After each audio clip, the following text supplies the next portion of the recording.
안녕하세요. 피부박사 김원장입니다. 오늘은 네이버 검색 로직의 핵심, 바로 C랭크 알고리즘에 대해서 한번 이야기를 해볼까 합니다. 저도 사실 네이버 공식 블로그를 통해서 정보를 드리는 거기 때문에 혹시나 제가 이제 말 중간에 요즘 그 메타와 맞지 않다라고 하는 것들은 댓글을 달아주시면 수정을 적극적으로 하겠습니다. 제가 사실 이제 대행사나 실행사 하는 게 아니고 저도 이제 블로거의 입장으로 그리고 사업자의 입장에서 바라보는 이 네이버 블로그에 대한 부분이기 때문에 혹시나 제가 정확하게 알고 있지 않다도 뭐가 혹시나 이제 신기를 거스르는 부분이 있을 수 있는데 그 점은 귀엽게 양해를 부탁드리도록 할게요. 2025년도 검색 환경이 변화가 됐습니다. 뷰 탭이라는 게 종료가 됐고요. 블로그랑 카페 탭이 체계가 전환이 되는데 지금 제가 이걸 찍는 게 10월 23일 목요일인데 사실 블로그보다 지금 카페가 더 핫하게 뜨고 있어서 저 아시는 분들은 카페를 엄청나게 하고 계십니다. 그쵸? 저 블로거인데 상당히 슬프죠?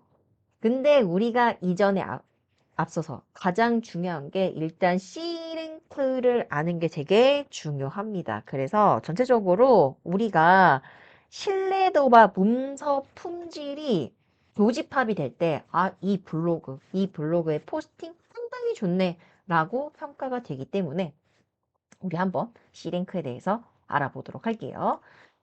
자, 7처 블로그죠. 블로그 자체의 평가입니다. 지난 시간에 제가 제 블로그에 68점이라고 말씀을 드렸던 것 같아요.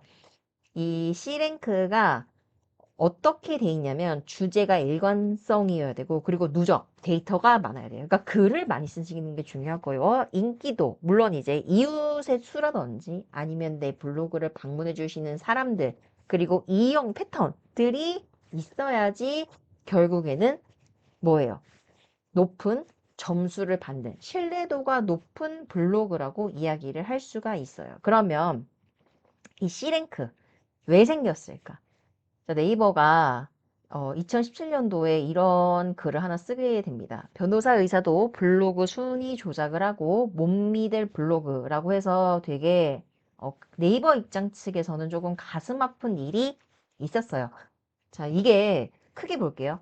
네이버에서 자꾸 거짓된 정보를 막 올리게 되거나 혹은 잘못된 정보를 올리게 되면 네이버 자체의 그 신뢰성이 떨어집니다. 네이버는 광고회사죠. 그렇기 때문에 이러한 부분들의 이탈률이 싫은 거예요. 그쵸? 제가 네이버였어도 되게 싫을 것 같아요. 좋은 분들이, 좋은 블로거 분들이 양질의 포스팅을 작성해서 우리 네이버에서 더 좋게 좋게 살았으면 좋겠는데 그런 게 어려웠어요. 그래서 2017년도 꽤 됐죠, 이제. 꽤 된 시점에 C랭크라는 걸 만들게 됩니다. 그럼 네이버는 도대체 뭐를 만들었냐? 주제별 출처의 신뢰도와 인기를 반영하는 이 C랭크를 만들게 됩니다. 그럼 이 C랭크가 도대체 뭐냐면 이게 포시라고 이제 이야기를 해요. 자, 우리가 글의 이제 맥락과 내용과 그리고 연결된 것들 결국에는 이게 블로그의 신뢰. 우리가 지난 시간에 이야기한 지수가 되는 겁니다. 물론 이제 네이버에서는 지수라고 이야기하지 않았지만 우리는 지수라고 이야기를 하고 있죠. 그렇죠? 제가 봤을 때 네이버 관계자분도 분명히 이 지수에 대한 것들 너무나도 잘 아실 거라고 저는 솔직히 생각합니다. 아니시면 네이버 관계자분 당근을 흔들어 주세요. 그렇기 때문에 우리가 이 네이버 안에서 잘 먹고 잘 살려면 결국에 이러한 신뢰 있고 인기 있는 글을 많이 쓰시는 게 중요해요. 사실 지금 네이버는 여러 가지 일을 하고 있어요. 첫 번째 클립도 많이 하고 있고 그리고 이제 카페 중심으로 좀 바뀌긴 했지만 어쨌든 블로그도 많이 하고 있고 심지어 플레이스도 많이 한단 말이에요. 사업자이신 분들은 또 플레이스가 되게 중요하죠. 근데 또 플레이스가 뭐가랑 연결되어 있어요? 블로그랑도 연결이 되어 있습니다. 자, 그러면 우리가 사업을 할 때도 이 C랭크라는 것을 정확하게는 알고 있는 게 되게 중요하죠. 그렇기 때문에 우리가 네이버 자체 내의 핵심 랭킹 기술입니다. 성적표를 이렇게 매기게 된단 말이에요. 그래서 결국에는 뭐예요? 많은 양의 포스팅을 맞는 신뢰도에, 그쵸? 적절하게 계속 잘 발행을 해주면 높은 성적표를 받을 수가 있습니다. 그렇기 때문에 우리가 일관되게 글을 작성하시는 게 중요하고요. 일상글보다는 조금 더 전문적인 주제 중심의 글이 중요합니다. 왜냐하면 일상글 한번 제가 이야기를 해보도록 할게요. 나 오늘 밥 먹었고 뭐 갑자기 점심에 커피 먹고 싶어서 커피 먹었어. 그리고 저녁에 갑자기 PT가 땡기네 PT해 라고 하는 것들은 뭔가 상호 연관성이 없다라고 AI가 판단을 합니다. 그리고 실제 사람도 그 글을 봤을 때 이거 뭐야 라고 할 수가 있죠. 그래서 블로그는 사실 일기를 쓰는 것도 매우 좋지만 일기보다는 정보성 글을 쓰시는 게 훨씬 더 좋지만 또 정보성에 나의 경험을 추가로 입히시는 게 되게 중요하다라고 말씀을 드리고 싶어요. 전 그래서 실제 경험 기반의 전문성 글 그리고 마케팅 글을 조금 많이 쓰려고 노력을 많이 하고 있습니다. 자, 그래서 산후 다이어트 사례를 이때 2017년도에 이제 쓰셨는데 병원 홍보글보다는 피트니스 상담 전문 블로그가 상단에 뜬다라고 했거든요. 근데 이게 그때 당시에 네이버 블로그에서 올렸던 그 적용 개선 방안이었거든요. 그래서 뭐 산후 그 C랭크가 되기 전에는 뭐 이제 한의원, 전문 병원 이렇게 했는데 그 이후에는 뭐 피트니스, 뭐 출산 상담 센터 이렇게 돼 있더라고요. 그래서 제가 다시 검색을 해봤어요. 2025년도 10월 기준으로 예, 다시 병원이 뜨기 시작했습니다. 그쵸? 이런 부분들은 어쩔 수 없는 것 같아요. 왜냐하면 사람들의 니즈가 결국에 산후 다이어트는 병원에서 하는 그러한 니즈로 바뀌었기 때문에 이게 이때 당시에는 산후 다이어트 병원 아니야. 사람들이 상담이나 뭐 운동하는 걸로 가야지라고 하지만 요즘 대세는 뭐예요? 산후 다이어트는 병원입니다. 그래서 그러한 니즈를 적극적으로 반영해서 다시 병원으로 갔죠. 그렇죠? 그리고 여러분들 그게 있어요. 저는 피부 관리사이자 피부 관리실 원장이잖아요.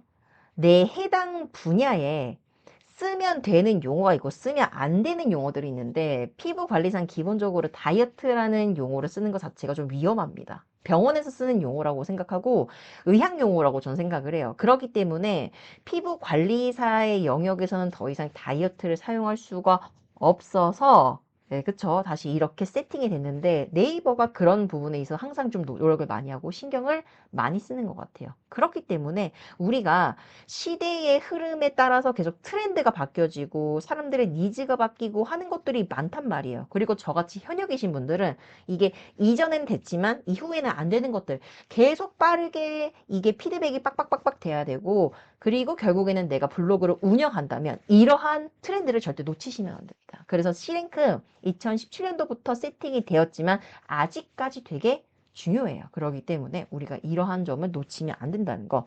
그리고 본인이 해당하는 분야에서 쓰면 되는 용어들, 쓰면 안 되는 용어들은 정확하게 알고 가는 게 되게 중요하다라고 말씀을 드리고 싶어요. 근데 보세요. C랭크가 내가 글에 열심히 써, 많이 써, 좋은 블로그라고 해서 계속 상위에 노출이 되면 그게 맞는 걸까요? 결국에는 우리 앞에서 이야기했다시피 갑자기 이런 사태가 다시 또 생깁니다. 그래서 네이버는 열심히 또 생각을 해요. 사람들이 그러면 이 C랭크, 네이버 블로그의 전문성만 가지고 글을 상위 노출시키는 게 맞나? 라고 했더니 아니어서 그 이후에 뭐를 만들게 되냐면 다이아 플러스가 생기게 됩니다. 그래서 우리가 그걸 알고 있어야 돼요.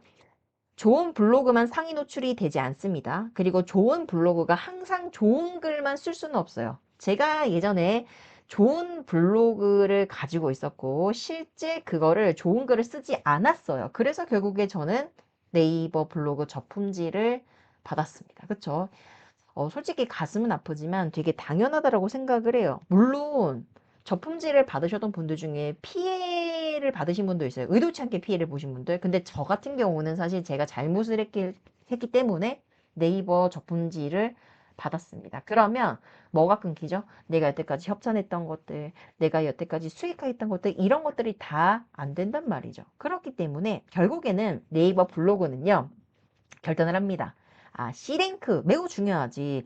좋은 블로그도 중요하지만 항상 사람들이 좋은 글을 쓸 수 있게 우리가 뭔가 만들어야겠다라고 해서 다이아랑 다이아 플러스가 생겼습니다.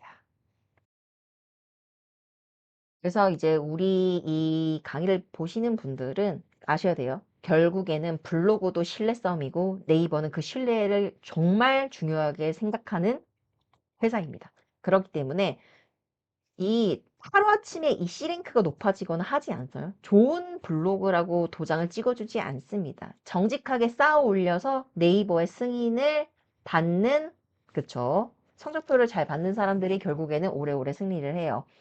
그런 이야기를 되게 많이 하거든요, 사람들이. 아니, 지금 네이버 블로그 많이 죽지 않았냐.